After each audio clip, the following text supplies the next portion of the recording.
waktu yang dulu. Berbicara ya Tuhan, kami siap untuk mendengar, merenungkan, bahkan mempraktekannya dalam pelayanan kami. Haleluya.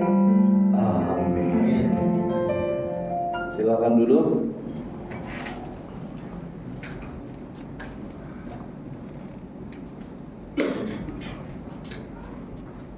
Saya belum melihat Bapak Pendeta Liman senior yang kita hargai. Sudah datang kan? Wah, Pak Liman. Tadi selama nyanyi terakhir saya pikirin Pak Liman. Luar biasa nih Pak Liman memang. Kita senang sekali memuji Tuhan bahwa hari ini kita boleh berkumpul yang kedua kali dalam PMN kedua. Seperti yang kita impikan, PMN akan dilangsungkan setiap 6 bulan. Tapi kali ini yang kedua masih tetap di Jawa Timur. Semoga yang ketiga bisa bergeser sedikit ke Bali, atau kalau mungkin ke Bukit Sibea-bea. Bukit Sibea-bea. Kita harapkan yang keempat ke Bukit Sibea-bea. Yang ketiga kita geser sedikit ke kota internasional, ke Bali. Dimanapun tidak soal, yang penting kita boleh mendapat bekal yang cukup untuk melayani Tuhan dengan segenap hati kita. PMN kedua, kita rencanakan kita akan memikirkan secara serius. Kita tidak mengundang lagi orang membawakan seminar dan lain sebagainya, tapi kita mau mendiskusikan sehingga PMN selesai juga agenda kita.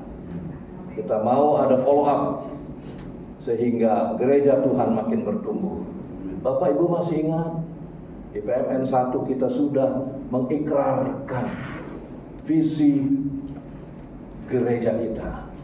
Tahun 2033 jemaat GKRI harus berjumlah 10.000. Bukan jumlah jemaat, jumlah gereja lokal. Angka yang fantastis dan sulit untuk dicapai. Tapi kata pelukis Peter Sin Basilica, Michelangelo, tempat di mana Sri Paus yang sekarang tinggal, dia berkata, taruhlah mimpimu setinggi bintang di langit, supaya engkau sulit mencapainya dan engkau berusaha sebaik-baiknya. Kenapa kita susah maju? Kenapa impian kita tercapai hanya sebegitu-begitu saja? Karena kita taruh impian kita terlalu rendah, sehingga 2 tahun, 5 tahun kita sudah mencapai. Dan lagi gairah, semangat. Kalau kita taruh di langit, setinggi bintang di langit, kita akan berusaha mati-matian. Saya masih ingat betul ketika saya aktif di gereja Bethel di pusat Petamburan. Pendiri gereja Bethel, Dr. Hayat Senduk almarhum, punya mimpi 10.000 gereja lokal. Waktu itu banyak orang kurang menghormatinya, mimpi katanya. Tapi hari ini, walaupun beliau sudah ada di sorga, jumlah gereja Bethel seluruh dunia lebih kurang mencapai 13.000. Tidak ada yang susah kalau kita serius, kalau kita kerja sungguh-sungguh, kalau kita mengabdikan diri kita, berani bayar harga untuk melakukannya. Jika Tuhan di pihak kita, mana ada yang mustahil. Amen. Saya ingin hari ini mohon maaf bicara agak transparan. Maafkan saya kalau saya bicara agak vulgar, terbuka. Kalau bahasa premannya menelanjangi kita semua. Sebab jika kita bicara tidak terus terang, maka kita tidak akan sampai kemana-mana. Kita hanya akhiri ini di hari Kamis. Kita lalui hari-hari kita, ketemu 6 bulan lagi, tidak ada kemajuan yang berarti. Matius 16 ayat 24 bagian A. Lalu Yesus berkata kepada murid-muridnya, setiap orang yang mau mengikut aku, ia harus menyangkal dirinya. Terjemahan dalam bahasa Inggris King James Version berkata, "Then said Jesus unto his disciple, if any man will come after me, let him deny himself." Deny. LAI masih sopan memakai istilah menyangkal. Deny artinya menolak, tidak mengakui diri kita. Keputusan penting apa yang pernah Bapak Ibu ambil selama Bapak hidup sampai hari ini? Mungkin kita mempunyai jawaban yang beragam satu dengan yang lain. Lagi kepada jemaat kita lempar.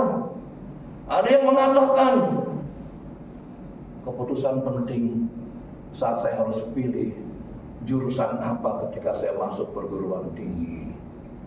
Ada lagi yang bilang ketika saya memilih teman hidup, kira-kira tipe apa yang akan mendampingi saya. Ada juga yang punya pandangan yang paling sulit dalam hidup ini, menentukan di mana saya akan mengabdi dalam pekerjaan. Di antara sederetan keputusan itu, mana yang paling penting?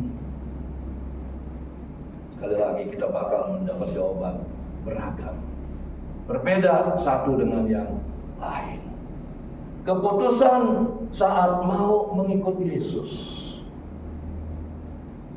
Kita semua sebagian besar sudah evangelis, pendeta, dan pada lusa kita akan juga mentahbiz beberapa saudara kita untuk menjadi evangelis dan menerima saudara kita untuk masuk ke kependetaan di GKRI. Keputusan apa saat mau ikut Yesus? Waktu saya masih di sinode yang sebelumnya, sore itu akan ada pentahbizan. Saya kumpulkan mereka di pinggir laut di Kota Kupang. Di atas ada restoran yang enak. Saya kumpulkan mereka, coba Anda katakan kepada saya terus terang, mengapa Anda mau minta ditahbiz sebagai pendeta? Pendeta bukan jabatan kaleng-kaleng, bukan mau sesuka hati, tapi Anda harus berani bayar harga. Semua terdiam. Saya bilang kita skors 1 jam. Anda tolong berdoa. Kalau belum mantap, beritahu saya undurkan. Nanti saja lain waktu. Tapi kalau Anda sudah mantap, saya lakukan pentahbizan itu. Dan memang jawabannya mengagetkan saya. Semuanya mantap. Mereka mungkin kurang menghitung resiko ketika setelah ditahbiz menjadi penginjil atau pendeta.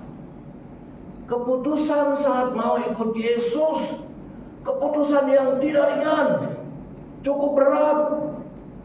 Namun inilah konsekuensi, resiko akibat bagi seorang pengikut Yesus. Tadi kita sudah baca, menyangkal diri, to deny, menolak diri sendiri. Saya bukan Hendra Gunawan. Lukas 9 ayat 57 sampai 62 merupakan kelanjutan dari peristiwa murid-murid Yesus yang bertengkar satu sama lain. Siapa yang terbesar di antara mereka? Hal ini terjadi karena mereka memiliki pola pikir yang keliru dalam mengikuti Yesus. Mari kita pelajari 3 hal yang penting di dalam mengikut Yesus. Pertama, ketika Yesus dan murid-murid melanjutkan perjalanan, berkatalah seorang di tengah jalan kepada sang guru Yesus, Aku akan ikut engkau kemana saja engkau pergi. Yesus berkata kepadanya, serigala punya liang, burung punya sarang, tapi kalau engkau ikut aku, anak manusia tidak punya tempat untuk meletakkan kepalanya. Apa yang kita dapat dari ungkapan Yesus? Penginjil, pendeta, kita semua tidak boleh lagi memikirkan kesenangan dunia. Saya suka makan, saya suka jalan-jalan, saya suka berlibur, saya suka kumpul sama keluarga pada hari weekend, Sabtu dan Minggu. Ketika salah seorang muridnya mengatakan bahwa dia akan ikut Yesus kemanapun Yesus pergi, maka Yesus terus terang menyatakan, aku tidak punya rumah. Mengikut Yesus bukan berarti hidup berkelimpahan secara jasmani. Salah. Banyak orang salah mengambil keputusan. Dan apa yang terjadi? Pelayanannya setengah-setengah, main-main, diukur dari apa yang dia dapat. Yang kedua, lalu Yesus berkata kepada seorang yang lain, ayo ikutlah aku. Tapi orang itu berkata, izinkanlah aku pergi dahulu menguburkan bapakku. Ini kan sesuatu yang normal, wajar. Pengabdian kepada orang tua di saat-saat terakhir. Lukas 9 ayat 9 sampai 60, Yesus berkata, biarlah orang mati menguburkan orang mati, tetapi engkau pergilah, beritakanlah kerajaan Allah di mana-mana. Intinya kita harus mengutamakan Yesus di atas segala-galanya. Dalam hidup kita punya banyak kegiatan, kita punya banyak jadwal, kita punya banyak janji, kita punya banyak cita-cita, kita punya banyak impian, tapi mengutamakan Yesus di atas segala-galanya. Kita renungkan kembali apa perkataan Yesus ini. Saya sungguh sedih loh saudara, melihat pergerakan hamba-hamba Tuhan yang terjadi pertengkaran, keributan, rasa tidak puas, bully sana, bully sini, bahkan sampai masuk di media sosial. Mestinya utamakan Yesus. Biarlah orang mati, kata Yesus, menguburkan orang mati.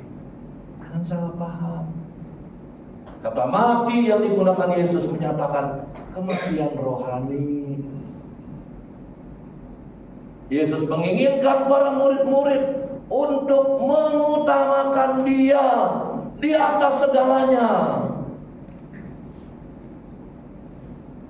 Tadi sambil istirahat saya telepon anak saya yang ketiga, karena cucu yang kelima baru lahir.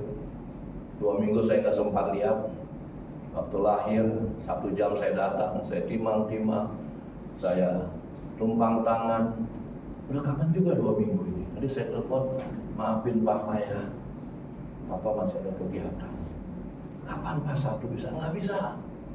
Sabtu ada meeting pagi, sore harus berangkat ke Pekalongan, pulangnya Minggu malam.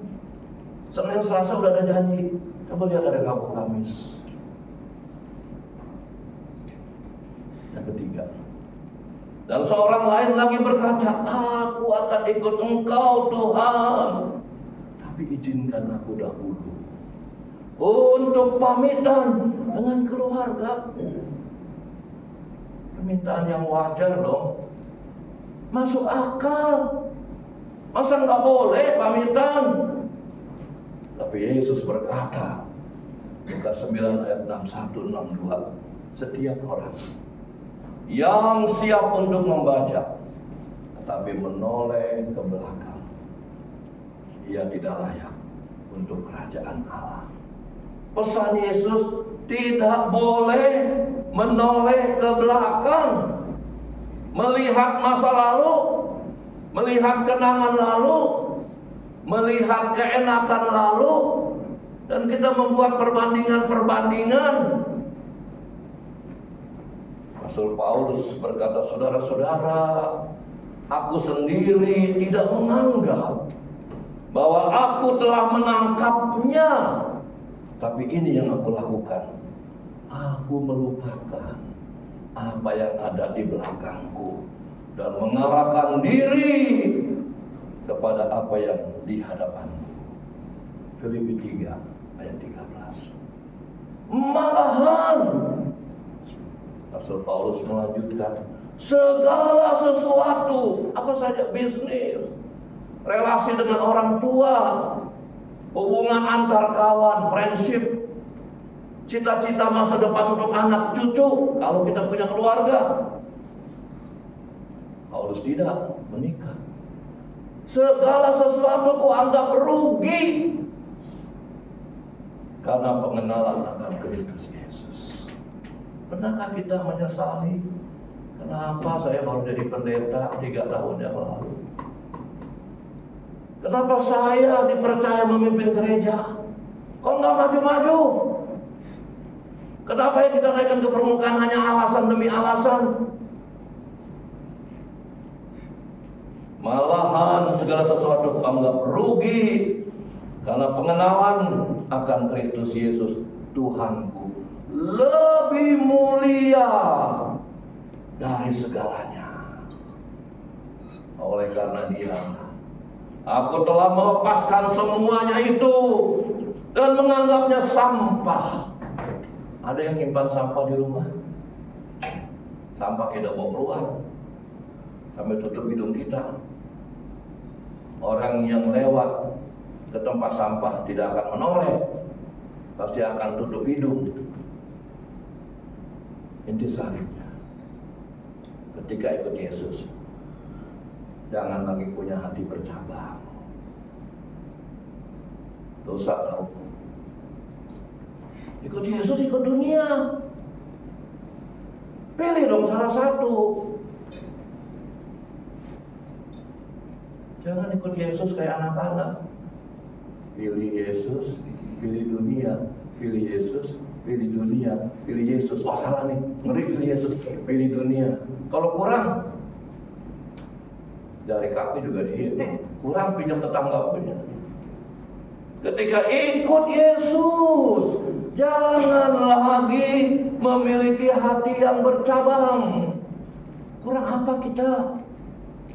Yang para pastor nikah tidak boleh, sendirian, sakit sendirian, kesal sendirian, sedih sendirian. Tuhan izinkan kita menikah. Orang lain merengek-rengek minta keturunan. Tuhan kasih sama kita keturunan, anak 1, anak 2, kebablasan 3, 4, 5, 6. Bukan sibuk fokus ngurusin jiwa-jiwa, yang diurusin anak.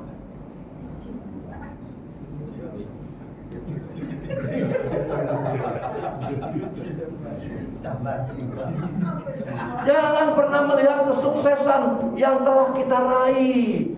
Aduh, aku menyesal. Kenapa aku masuk bakery? Dulu yang di sana aku dapat banyak. Saya pikir jiwa, nggak taunya hepeng. Kita harus terus melihat ke depan dan menjalani proses untuk menjadi lebih dewasa secara rohani. Amin. Saya juga masih berjuang, masih menghadapi banyak tantangan. Godaan apa lagi? Jangan pikir umur 73 sudah bau tanah nggak digoda. Digoda. Mobil ada, uang ada, rumah ada. Siapa yang nggak mau menggoda? Banyak. Cuman saya nggak bilangin. Viral.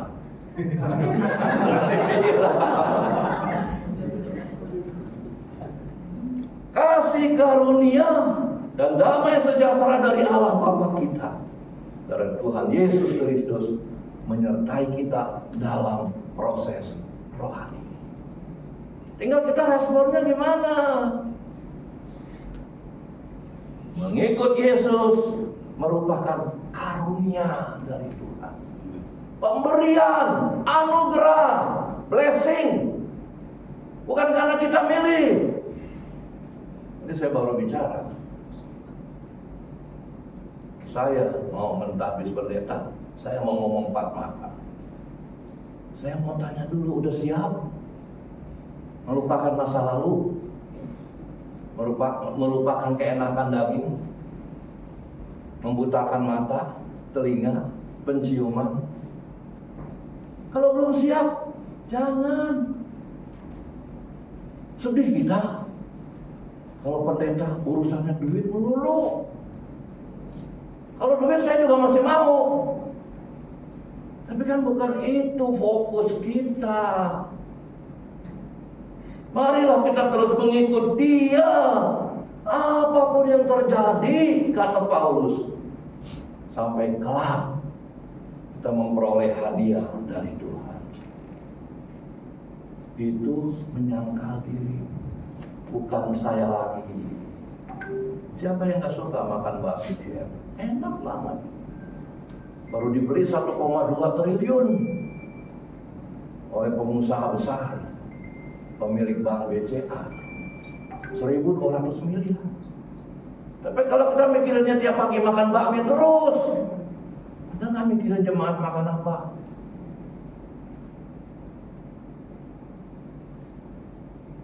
Saya khawatir rapot kita nanti merah di surga.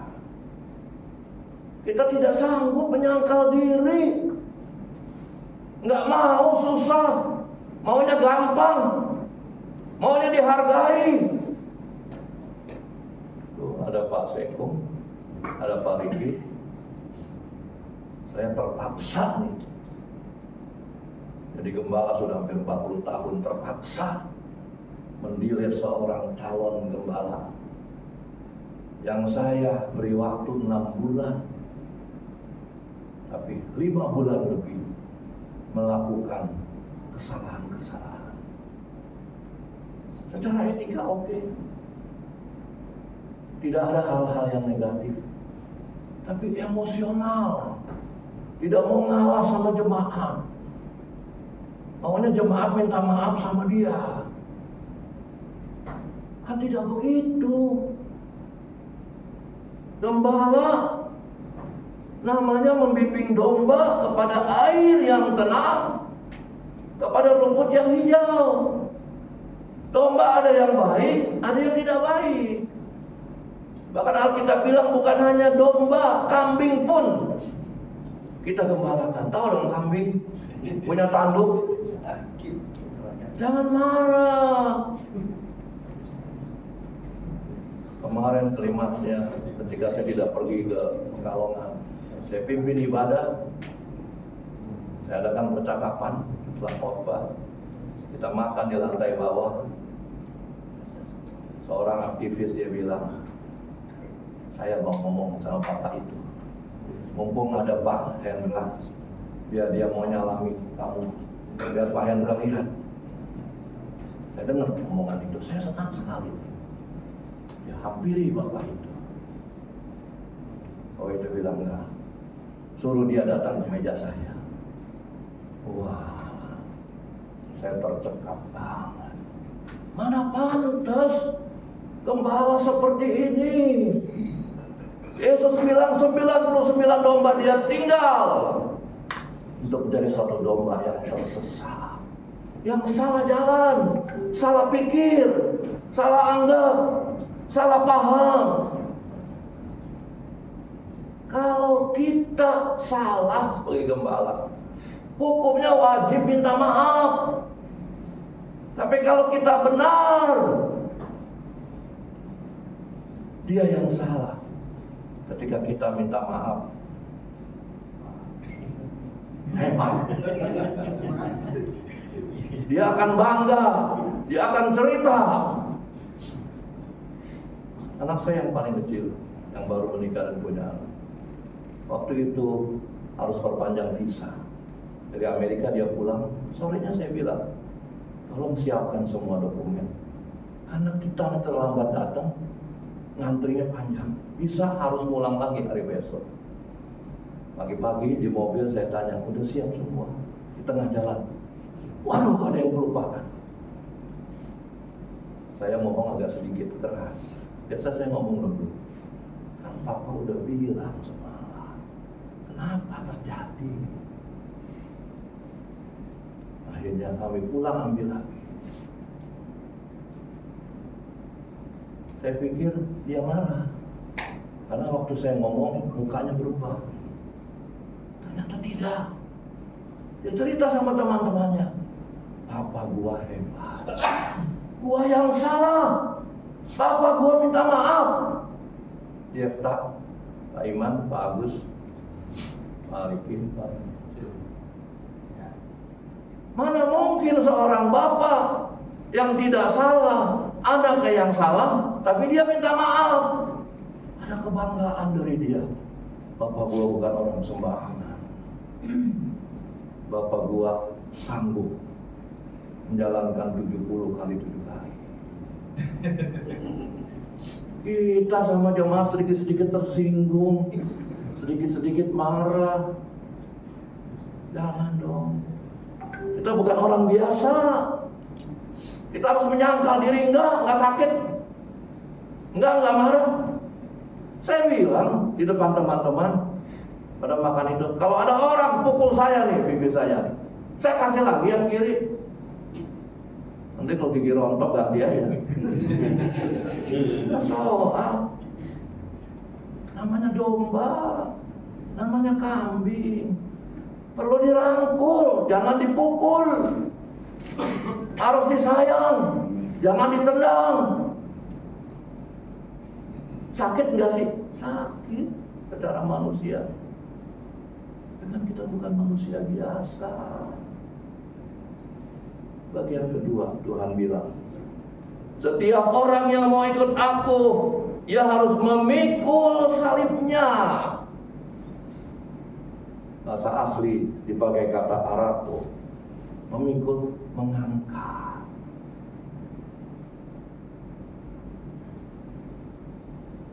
Membawa. Mengapa dikatakan memikul salib oleh Yesus? Pada waktu salib besar, berat, kasar. Berbeda dengan zaman sekarang. Kemana-mana ibu-ibu bawa salib, tapi di leher. Berkilauan dari emas. Saya juga mau. Salib siapa yang kita harus pikul? Bukan salib Yesus. Yesus sudah selesai. Dia pikul salib. Nanti Pak Hari beberapa bulan akan berangkat ke Yerusalem. Saya pergi ke sana, melewati jalan yang namanya Jalan Sengsara Via Dolorosa. Gaib orang Israel kasih tahu ini, dikasih tanda di sini Yesus jatuh, di sini Yesus berdarah, di sini Yesus tidak kuat pikul salib. Sampai di Golgota ada yang gantikan dia memikul salib. Di atas salib Yesus berkata, sudah selesai. Salib Yesus sudah dipikul olehnya. Ya kita harus pikul salib kita, bukan salib Yesus. Yesus harus menanggung beratnya salib. Kita tahu muka tubuhnya berdarah-darah karena ia berkali-kali dihempas di atas bebatuan cadas. Makanya bintang film dalam film The Passion of Christ, J.B. Cavell, saya nggak mau lagi memerankan Yesus, walaupun dibayar berapapun, nggak sanggup saya, katanya. Bayangkan, pemain film pastikan bohongan, betul, tertangkap kamera, tapi bagian tubuh yang lain sudah diamankan dengan menaruh papan yang dibikin warnanya seperti warna kulit. Tapi ketika seorang pemeran meleset, kena dagingnya, Dia berguling-guling dan dia teriak. Meraung-meraung. Bayangkan Yesus, badannya memar-memar akibat jotosan prajurit yang memaksanya untuk bangkit, menendangnya, menjorokinya, terus sampai di Golgota. Naik itu jalannya, bukan jalan rata, bukan jalan turun. Dia pun harus menanggung malu, ditonton orang banyak sebagai seorang hukuman. Ngebayangin gak sih? Salib apa yang kita pikul? Seorang ibu menyampaikan keluhan kepada gembalanya. Pak Pendeta, saya menghadapi masalah yang sangat berat akhir-akhir ini. Suami saya baru saja dipecat oleh perusahaannya. Anak saya kena narkoba kecanduan. Sulit sekali membebaskannya. Saya benar-benar tidak tahu apa yang harus saya perbuat. Memang Pak Pendeta, salib yang harus saya pikul ini, apakah demikian? Pertanyaannya, benarkah penderitaan ibu tadi adalah salib yang harus dipikulnya? Benarkah ketika kita sebagai pelayan Tuhan mengalami penderitaan, berarti kita sedang memikul salib? Jawabannya bisa iya, bisa juga tidak. Karena tidak semua penderitaan adalah salib yang kita pikul. Kita punya salah sendiri, kita tidak hati-hati, kita membeda-bedakan dalam mengasihi jemaat, tidak serius mencari jiwa.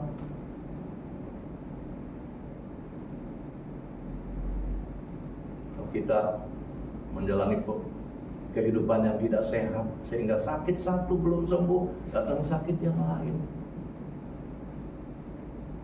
Saya berkali-kali bilang umur saya 73, saya mau hidup 100 tahun. Masih 27 tahun. Mudah-mudahan saya bisa berjuang, karena Bapak Ibu sudah memberikan amanah harus 10.000 jemaat. Untuk itu saya nggak makan lagi setelah jam 6. Untuk itu saya nggak mau makan lagi bakmi, mereknya asli mie, super mie, atau mie apapun. Saya nggak mau lagi minum Coca-Cola, teh sosro, es teh. Saya minumnya teh tawar, yang penting hangat. Sehingga penyakit tidak mendekat. Makan sembarangan, makan jorok, makan kotor. Ketika sakit, salahkan Tuhan. Ada juga penderitaan karena hukum alam. Kita kan pasti jadi tua nih, nggak bisa dihindari. Kondisi tubuh makin lemah. Dulu saya pendaki gunung, hiking. Dan SMA saya menjadi pembina pramuka di Gereja Kristus Lemuel di Petamburan. Beberapa gunung sudah saya daki bersama murid-murid yang saya pimpin. Saya pembina penegak. Penegak itu setara SMA, saya ketuanya, pembinanya. Saya masih ingat 15 tahun yang lalu ketika saya lihat anak Amerika, pesawat harus berhenti di Taipei karena naik FAR Pak Hari. Waktu itu dia bisa langsung harus nginap, tidur di hotel gratis dari penerbangan. Saya nggak langsung masuk kamar. Habis selesai saya naikin tangga, bukan eskalator, turun naik sampai basah. Tapi itu dulu. Sekarang naik tangga mesti pelan-pelan, pegangan, takut jatuh. Ini mata baru operasi, katarak, yang bayar asuransi. Dokter yang memeriksa, kebetulan bapaknya teman saya almarhum, Letnan Kolonel Subiantoro, di Geraha Medika sebelah RCTI, sekarang Siloam. Mau apa? Oh, saya mau operasi katarak. Emang ngelihatnya udah kurang jelas. Dia keluarin uang dari dompetnya. Ini uang berapa? 100.000 saya bilang. Heran ya. Kalau duit terang, nggak bisa salah. Nggak ada duit jalan pelan-pelan, pegangan. Kalau lihat duit lari. Dasar. Ada juga penderitaan yang diizinkan Tuhan untuk mengetes, menguji iman kita. Seperti kisah Ayub. Kenapa kita jadi orang sentimental, cengeng, melankolis, dikit-dikit sedih, dikit-dikit marah. Sama Yesus bedanya sedikit. Yesus sedikit marah, kita dikit-dikit marah. Bedanya cuma sedikit. Coba lihat Yesus. Yesus makan cuma sedikit, kita dikit-dikit makan. Makanya perlu jalannya begini.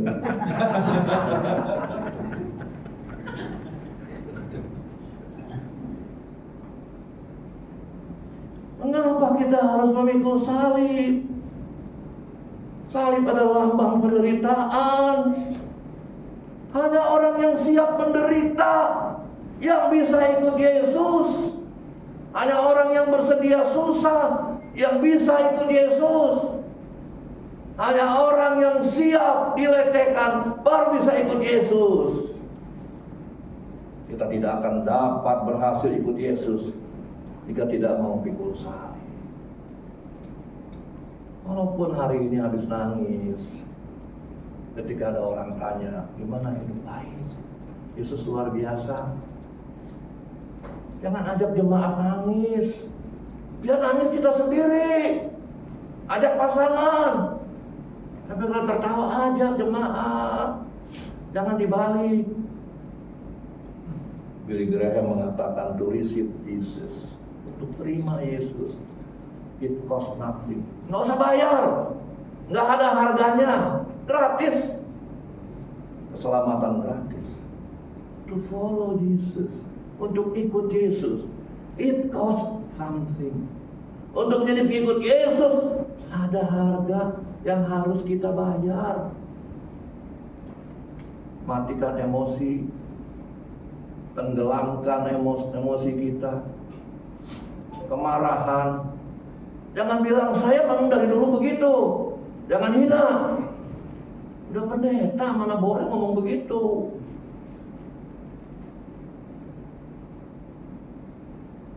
Billy Graham menutup ungkapan, but to serve Jesus it was everything. Untuk melayani Yesus ongkosnya segala-galanya. Kalau perlu jual mobil, kalau perlu jual rumah, bukan untuk anak bayar sekolah, untuk belain tuh jemaat yang sedang meregang nyawa. BPJS sudah habis. Belain tuh jemaat yang susah, dan besok motornya akan disita. Saya bingung loh, kenapa banyak orang hitung-hitungan sama Tuhan. Saya bilang goblok banget, bodoh banget. Tuhan bilang, berilah maka kamu akan. Ukuran yang kamu berikan, yang kamu pakai dalam memberi, akan diukurkan kepadamu. Jangan bilang uang saya cuma sedikit. Kalau uang banyak semua juga bisa. Tapi ketika uang sedikit, kita memberi. Luar biasa bukan? Apa itu janda yang memberi 2 peser? Enggak diberkati, diberkati. Karena dia memberi semua miliknya. Gereja kita mestinya maju. Kalau kita sebagai gembala pendeta menunjukkan ini sebagai tontonan yang menarik, yang hidup.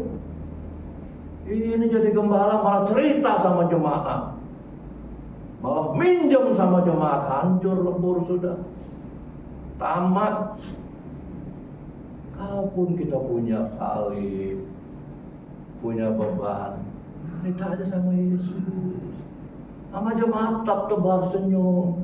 Tetap kirimin super mie, bawa anggur 1 kilo karena hari ini dia ulang tahun.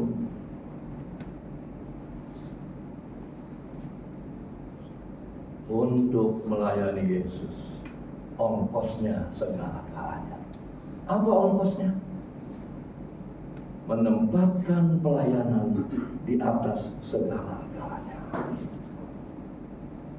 Saya tidak pernah mengatakan tidak bisa ketika ada rapat. Apakah rapat sinode? Apakah rapat majelis gereja? Apakah rapat di aktivitas yang lain? Kalau buat Tuhan, yang lain saya kalahin. Bahkan janji bisnis saya batalkan. Pak, geser ya, di sana 2 hari lagi. Tuhan kan nilai saya, tapi kita tidak. Makanya saya kadang-kadang bilang, udah pilihlah harinya kapan, saya ikut aja. Apakah saya pengangguran? Enggak. Jadwal saya padat sekali. Tapi buat saya, Tuhan nomor 1. Menenggelamkan perasaan, itu juga ongkosnya. Siapa sih yang gak sakit ketika dihina? Siapa sih yang gak sakit ketika kita dilecehkan? Siapa sih yang gak sakit ketika dibully? Sakit. Emosi. Kita mau marah. Kita harus kuburkan dalam-dalam. Kenyamanan juga tidak boleh dipertahankan. Karena pelayanan kita tidak nyaman. Karena pelayanan tabungan untuk si kecil masuk TK terpaksa kita korbankan. Lakukan. Gimana Tuhan mau berkati? Gimana Tuhan mau pelihara semua organ tubuh kita? Gimana Tuhan mau kasih umur panjang? Gimana Tuhan mau datangkan orang-orang yang ingin membantu pelayanan kita? Jika kita menaruh kepentingan Tuhan paling bawah, kepentingan kita paling atas. Jangan mimpi, nggak bakal terjadi. Kan Tuhan melihat. Yang dia lihat bukan dompet kita saja, hati kita. Hingga harga diri kita kasih. Silakan. Kalau mau bilang apa saya, kalau mau cap saya apa, yang penting saya tidak melakukan itu, nggak apa-apa. Jangan kamu pikir saya marah, tidak. Peluk dia, balas kejahatan dengan kita tidak bisa tuh. Kita hanya bilang balas kebaikan dengan kebaikan. Dan salah satu orang yang dulu membantu kita, saya kemarin WA tentang PMN, dan dia balas, Pak, tolong jangan kirimin saya lagi. Saya bilang, kan Anda salah seorang pendiri, saya harus hormati. Soal nggak mau baca, nggak mau tahu, saya udah jalankan tugas saya. Mohon maaf, dia bilang. Saya kasih ada gambar yang begini. Kan enak. Ini Pak Erik, Ibu Siska tahu di Pekalongan kita sedang berjuang, gereja-gereja besar di sana curiga sama kita, protes ini, protes itu. Saya bilang sama Pak Erik, kalau ada yang begitu sampaikan, Bapak kapan ada waktu, gembala saya dari pusat mau undang makan, selesai urusannya. Nggak usah bela diri, nggak usah bilang begini begitu. Balaslah kejahatan dengan baik. Satu kali seorang anak sedang mengikuti sebuah lomba lari. Belum pertandingan dimulai, anak kecil ini ke pinggir. Dia tundukkan kepala dan dia berdoa. Pertandingan pun dimulai. Ternyata pertama kali dialah yang menginjak garis finish. Keluar sebagai juara. Saat pembagian piala, ketua panitia berkata begini, "Hai jagoan, kamu pasti tadi berdoa supaya kamu menang bukan? Dia lihat anak ini kepingin dan berdoa. Jadi kamu berdoa supaya kamu menang bukan?" Anak itu menggeleng kepalanya. "Bukan Pak, rasanya tidak adil. Kalau saya berdoa supaya saya bisa mengalahkan orang lain." Tercekat ini ketua panitia. "Aku hanya berdoa supaya aku tidak menangis kalau aku kalah." Hebat banget. Kenapa kita tidak mau ngalah? Merasa kita lebih tua, kita lebih pendeta, kita lebih lama, kita pernah memberikan kebaikan kepada dia. Semua hadirin yang mendengar itu terdiam. Beberapa saat gemuruhlah dengan tepuk tangan yang memenuhi ruangan. Anak ini memohon kepada Tuhan. Dia tidak minta supaya Tuhan mengabulkan harapannya, impiannya, persiapannya berlatih. Namun dia berdoa supaya diberi kekuatan untuk menghadapi kemungkinan terjelek yang ia alami dalam pertandingan itu. "Aku hanya berdoa supaya aku tidak nangis kalau aku kalah, kalau aku menderita." Inilah bentuk aktual, bentuk nyata memikul salib. Wah, kalau ini bisa kita praktekkan, kita pertontonkan, gereja kita akan bertumbuh besar. Kenapa di gereja sering ribut, sering ada masalah, sampai dia bilang, "Saya nggak mau ke gereja ini lagi." Itu yang terjadi di cabang kami yang baru dibuka. Bayangkan, satu kali terjadi debat kusir. Ini calon gembala mengunjungi seorang jemaat yang tidak pernah mau ke gereja. Tapi ketika dia diundang, sebelum sang calon gembala ini memimpin, dia datang. Saya selalu berkhotbah sebelum saya ke Pekalongan. Dia hadir. Karena saya harus ke Pekalongan. Si calon gembala ini satu hari besuk ke rumah orang ini. Bicara, dia tanya nih calon gembala, "Pak, Bapak kan tahu peristiwa ketika Musa naik ke Gunung Sinai untuk menerima 2 log batu.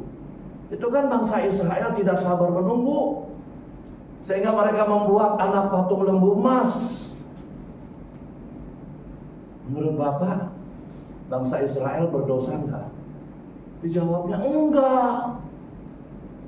Orang ini yang tidak pernah belajar teologi, nggak pakai A.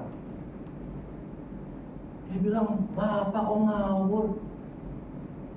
Kalau nggak berdosa, kenapa Musa setelah terima itu turun? Itu anak patung lembu emas dihancurkan." Akhirnya debat kusir. Diusir ini calon gembala, diusir. Calon gembala pulang tanpa jabatin tangan dia. Aduh, saya mulut dada. Taruhlah si jemaat salah. Dia kan bukan pendeta. Dia kan belum sekolah Alkitab. Apalagi ini terbalik, dia yang benar, pendeta yang salah. Ngawur kabeh. Memikul salib adalah bagian dari paket mengikut Yesus. Jemaat kan nggak sama semua. Ada yang datang dengan sukacita hari itu, ada yang datang habis ribut sama istri, ada yang sedang diusir oleh orang tua, ada yang baru putus hubungan sama pacarnya. Itu yang kita hadapi setiap minggu. Bisa nggak kita sih melihat dari air muka mereka? Bisa nggak sih kita merangkul dan mendekati mereka? Kenapa kok ibu mukanya tidak secerah minggu lalu? Ada apa bu? Ntar ibu jangan pulang dulu ya. Kalau nggak ada waktu, bu kapan ada di rumah saya hadir ya? Kita tidak peduli. Yang penting yang banyak datang, kolekta banyak. Layanan, mohon maaf nih, kebanyakan hanya diukur dari uang. Menurut saya hina sekali.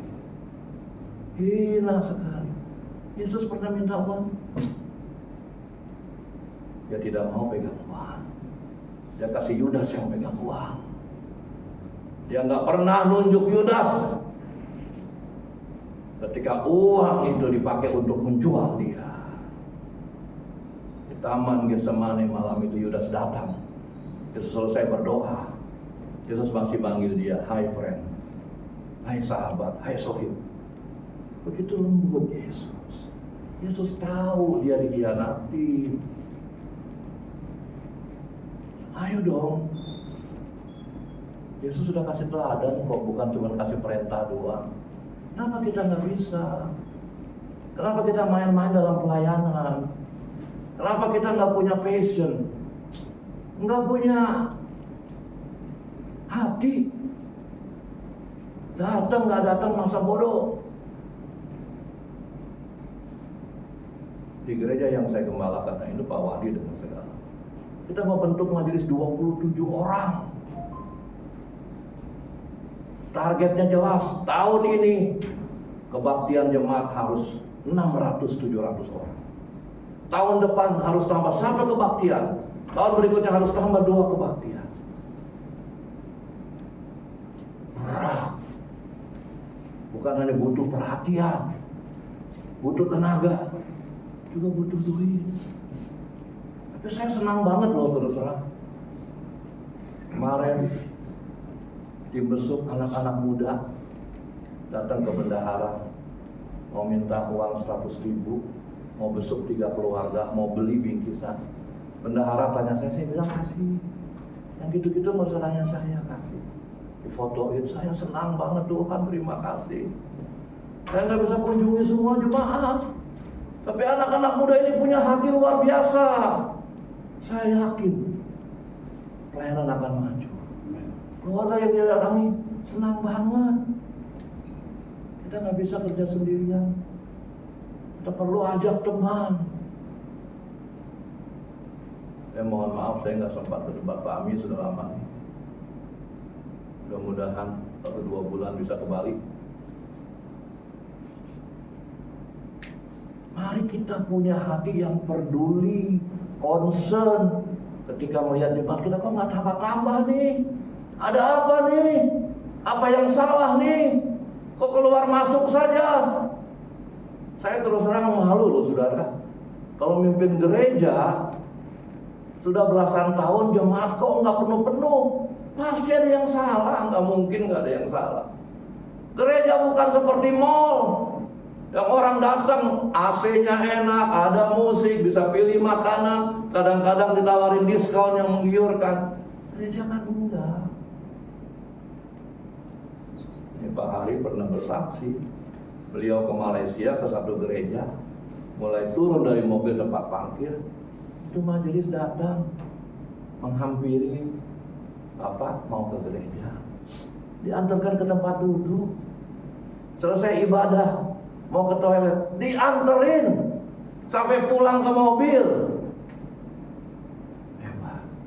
Kalau jemaat seperti itu, walaupun dia naik sepeda, jalan kaki, pakai motor pinjaman, ketika kita memberi perhatian, dia bilang saya tersentuh dengan Bapak Gembala itu. Luar biasa. Banyak pendeta matanya silau men. Kalau yang datang naik mobil mewah, pakai jas kayak saya, atau kali nggak masuk ditanyain, kenapa dia nggak datang ya? Hancur gereja. 2 hari kita akan menggumuli perkembangan gereja kita masing-masing. yang akan diplenokan setiap malam. Kita akan saling mengisi. Kita rindu gereja Bapak Ibu bertumbuh. Makanya kita buat PMN tidak setahun sekali. Keburu lupa. 6 bulan sekali. Nanti kalau nanya ada Pak Yamin 3 bulan sekali. Tapi jangan tiap bulan sekali. Saya bayar listrik aja. Kita rubah gelombang pelayanan kita. Dari masa bodoh, dari tidak tahu, tidak siap pikul salib, terlalu sensitif, gampang marah, kurang memberi perhatian, mementingkan keluarga lebih di atas segalanya. Rubah. Bilang sama istri, "Ma, uang tabungan Papa pakai dulu ya. Kesian tuh tante. Atau ke gereja pakai pada sobek. Nanti juga Tuhan ganti, Ma. Apa Tuhan gak ganti?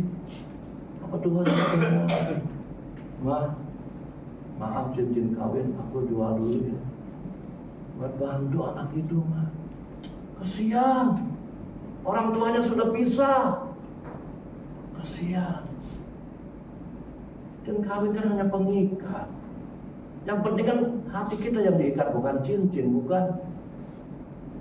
Tapi kita tidak pernah menempatkan pelayanan di atas kepentingan kita. Itulah sebabnya gereja tidak pernah maju. Coba kalau kita soroti yang maju-maju. Salah satu yang dipimpin oleh teman saya almarhum Mawar Saron GB. Saya tahu riwayatnya. Dari mulai di atas lantai 2 toko bubuk sebelah Gunung Agung. Jemaat cuma 20 orang. Tapi karena dia serius, dia perhatikan tiap orang. Khotbahnya dipersiapkan dengan baik, bahasanya menyentuh. Dia besukin tiap hari. Jatuh cintalah orang itu kepada pelayanan psikoterapis. Jemaatnya naik dengan besar. Sekali kebaktian 3.000 orang. Beberapa kali saya diundang khotbah di sana. Sekarang sudah almarhum. Saya nggak mau cerita sisi buruknya, sisi baiknya saja untuk kita. Percuma kita bikin acara seperti ini berbulan-bulan, beberapa kali, jika kita tidak mau memikul salib, menyangkal diri. Nah, saya hari ini nggak mau makan 3 kali, sekali aja. Yang 2 kali 20.000 saya tabung. Akhir bulan saya mau kasih ibu itu. Nangis Tuhan lihat begitu. Apa Tuhan rela kita makan cuma 1 kali? Enggak dong.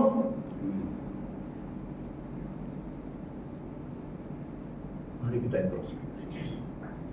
Apakah kita sudah pikul salib? Iring Yesus mesti pikul salib. Salib kita. Kita berat, kita menderita, kita susah, kita harus pikul.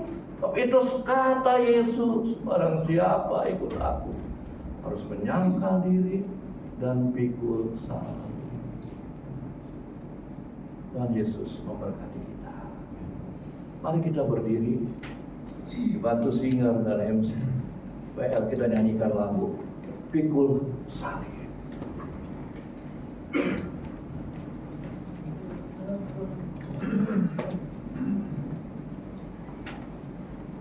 Hendaklah kau iringi Yesus pikul salib.